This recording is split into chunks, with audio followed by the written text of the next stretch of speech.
In 1964, he was invited to the 25th anniversary of his creation, the National Film Board of Canada. Congratulations on your speech, I must say. Oh, very nice. It was the shortness. I thought I would at least get a little applause for the shortness of it. It was an isolated tribute. Oh, man.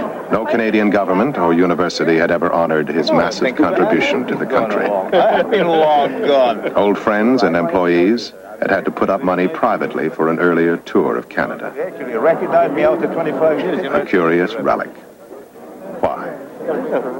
Perhaps because Grierson was a radical, You're a little man than I thought. but not a revolutionary.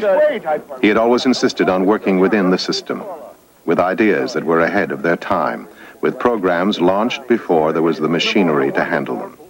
Let me get a drink and then we'll go. Come on. His continuing battle against the inevitable frustrations seemed to have finally broken his spirit. You put a lot of gin in a glass of water, huh? The NFB had grown from a sawmill into the biggest documentary film studio in the Western world. It appeared that this institution and other studios that had been modeled after it in a half-dozen countries in the world were all that was left of Grierson. In 1968, Grierson was invited to lecture at McGill University. It may have saved his life. He had been critically ill and had been told that if he didn't give up drinking, he'd be dead in 2 months. He arrived in Montreal a teetotaler and never took another drink in his life. He started lecturing as a minor legendary figure with 8 students. Curiosity brought them at first, and then excitement. And he was soon lecturing to 800 students at a crack. When he came into that lecture hall with like 800 people, I mean, he had to get them right off, and he knew it was an audience. Like, the whole thing about putting your feet down. I mean, people flop all over these lecture halls, and he'd come in and, go on for a few minutes and then spot someone who either had a hat on, who was peeling an orange, or who had his feet up, and he'd say, "Get your feet down." He was very excited that there was a revolution taking place on campus, and he wanted to get to the root of what it was all about and find out what students had in common that they were all fighting for. In the end, he was very disappointed because he found that no one was working together towards a common idea, and he said, "You've got to be organized if you want to have a revolution." So the research that he began to do turned into pep talks. His lecture halls echoed with furious debate between the master and his students.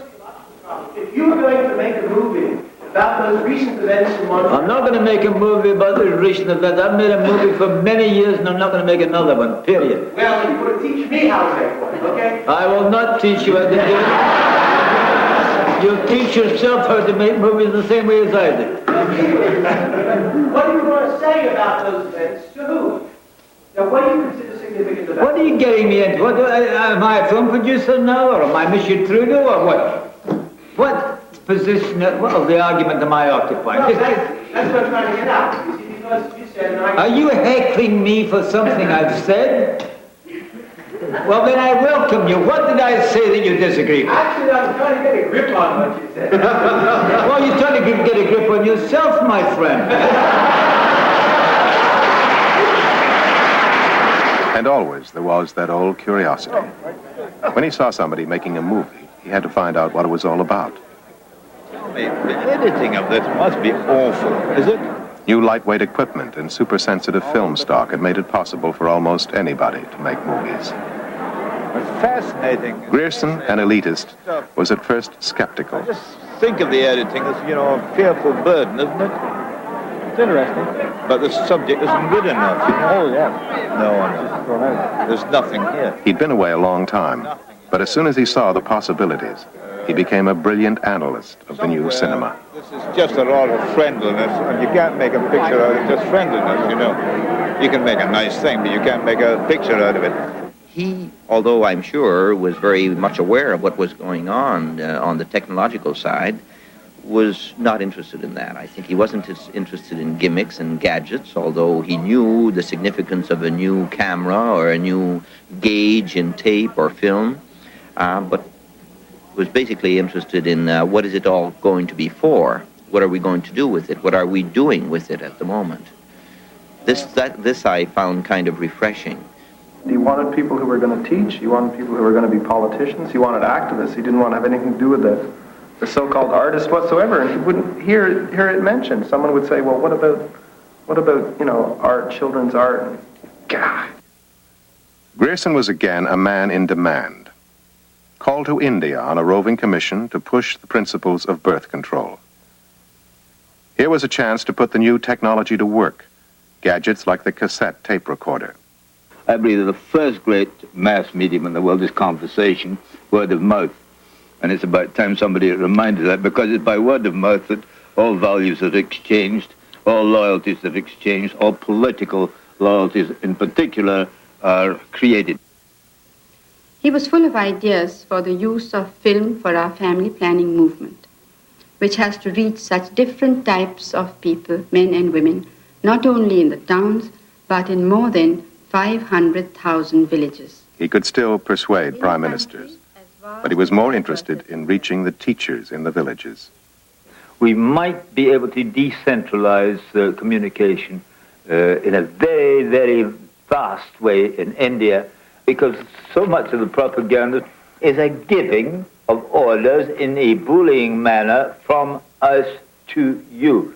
This won't do. We've got to think of communications as involving, certainly in family planning, a belief in the future, but a belief in the future not imposed from the top, but assumed from the bottom, so that the leaders of the villages are themselves the forefront of the whole exercise in persuasion. Grierson had no children of his own, but he felt that they should be taken as seriously as anyone else. You have in India a very odd thing in your children, which I find fascinating, and I've never seen it before. They put up their little hands in front of their eyes with a great gesture and pretense of shyness, but if you look at their cunning little eyes, you'll realize there's another reality behind. So I believe this country may be, as it is, a very shy and manly country, but I wouldn't trust it too much to be other than ingenious also. He was now past 70 and riding as hard as ever, firing off opinions to new students and old school teachers. Then he says, you yourself, what did you do but create a sort of snobbery around constitutional history, which was bound to drive your innocence to Machiavelli and the consideration of power and the nature of propaganda, and thereby myth-making itself? I am your witness. Education is the master medium of all media. And of course, when it takes over, as I hope it will take over, because I want the real professional communicators to be the teachers and the givers of law and the givers, the people who can address the people properly, dramatically or otherwise. It leaves you with the thought that the most important thing in this world and the one priority is who chooses the teachers. Who chooses the teachers of the teachers? If you ask me what quarter I would want to seek power in another existence, I would say I would want to be the guy that chose the principles of the universities exclusively. At 73, his belongings were scattered across 3 continents, when suddenly he gathered things up and returned to that center of his storm, Margaret, and his home, Tog Hill, in England. He had learned that he was dying of cancer. He did not go quietly. He surrounded himself with television and radio sets, newspapers and books. He died dictating into a tape recorder.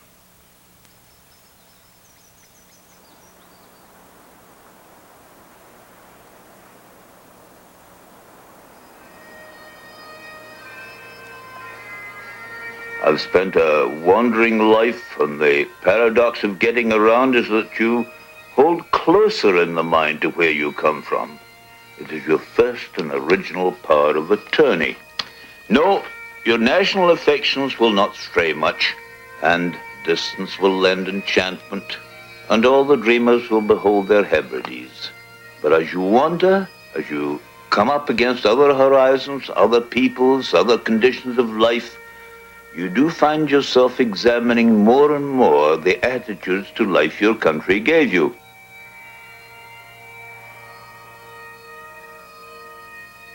As John Grierson once said, all things are beautiful, as long as you've got them in the right order.